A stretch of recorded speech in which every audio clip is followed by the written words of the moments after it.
Ladies and gentlemen, welcome back to the channel for a video I really didn't expect to make, but I'm kinda happy to. Yes, recently I was gifted a Tiger 1 in 1/48 scale by my father, a kit by Tamiya. And while I've made plenty of 00 scale kits or HO scale things like buildings or trains, wagons, tanks are just something I've never really gotten into, but they're also something that really interests me. Yeah, if you didn't know, I really like armament and studying the First and Second World War, and this was kinda just a gift from my dad, again. And you know, being something I've never done before, I figured we'd do it together, so this, ladies and gentlemen, is the process. Now, trust me, these kits look very intimidating, and in some ways they kinda are, but they're also very well made. Yeah, if you can follow the instructions, there's really not a lot to be afraid of. They even come with very good lead weights, which give the models, again, some weight, so yeah, that's pretty far ahead from most stuff. Okay, so to make this kit, I do have some essentials, and this is something you'll need for literally any kit you ever make. Number 1, a good pair of cutting pliers, as this will help me get the parts off of the sprues.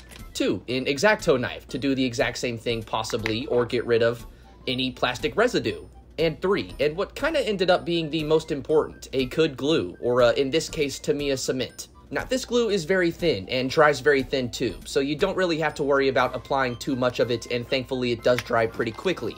But I did find is somewhat malleable and does have some sort of movement, which really came in handy with the tracks. But yeah, enough of all that, let's jump into these time lapses, and this is pretty much what the next couple minutes will be. Yeah, I devoted a night, I want to say maybe 4 to 6 hours to just build the entire thing, and little did I know I would need the entire 4 to 6 hours. The wheels and trucks, of course, are the hardest parts, and that's exactly what I started with. But to be fair, you know, once it was done, it was done. And to be fair, the instructions were pretty clear, you know, they are helpful, but it just took a minute to get the hang of everything, and when I finally did, it was just, you know, like making a normal kit.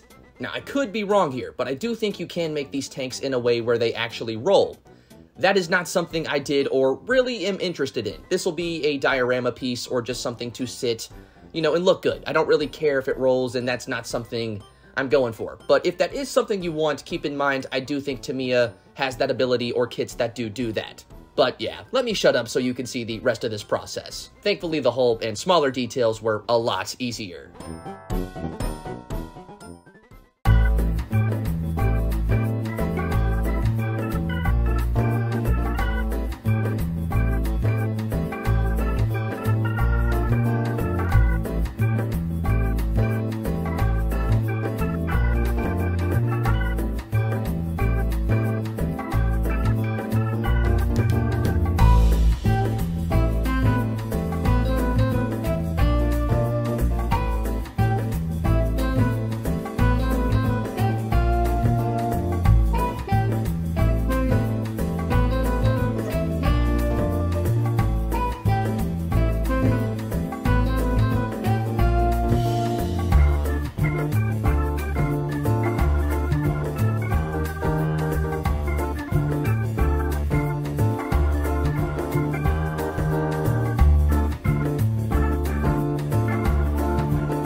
And now we move on to my favorite part of any project, and that is priming.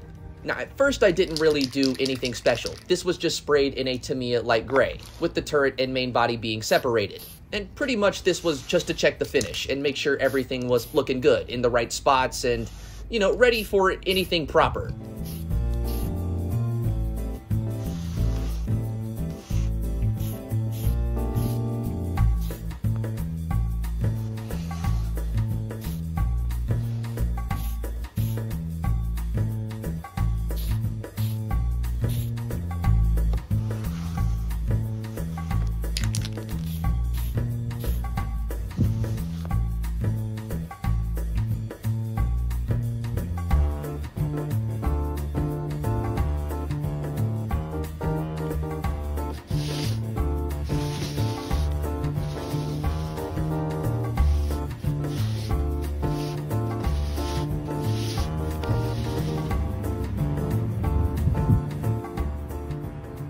Now, ladies and gentlemen, we continue that priming process, but also do something a bit more intricate. Yeah, this time it's primed in a black and then sprayed from the top with a lighter gray to kind of give a shadow effect and help when I actually paint this thing the final color. Now, sadly, that isn't something we'll do today since I don't have the paint on me, and this is something I'm doing kind of in my free time, you know, just as a fun project. But I'm thinking we'll go for a winter livery, almost like it's on the Russian front or something like that.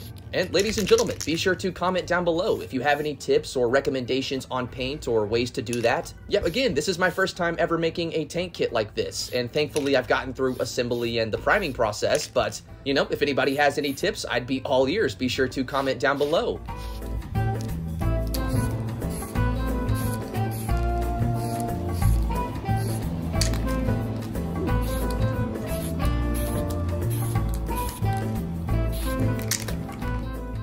And yeah, ladies and gentlemen, this is where we are with the T34 now. Again, kind of just a project I've been doing on the side for fun, but I still thought you guys would like to see it. It was interesting, and boom, it's here. And yeah, if you want to see more of it, be sure to let me know in the comments. I would love to make a part 2 when I finally get some paint and weathering applied to this thing. Yeah, with all that being said, hopefully you guys enjoyed. Be sure to like and subscribe for even more train or tank content. I guess just model making content in general, you know. Huge shout out to my patrons for making videos and projects like this possible. If you want to see videos early, be sure to check the link in the description. And, well, now I need like 25 shrimp. Okay, yeah, now this is going to start a problem. I'm going to have an army by like year's end.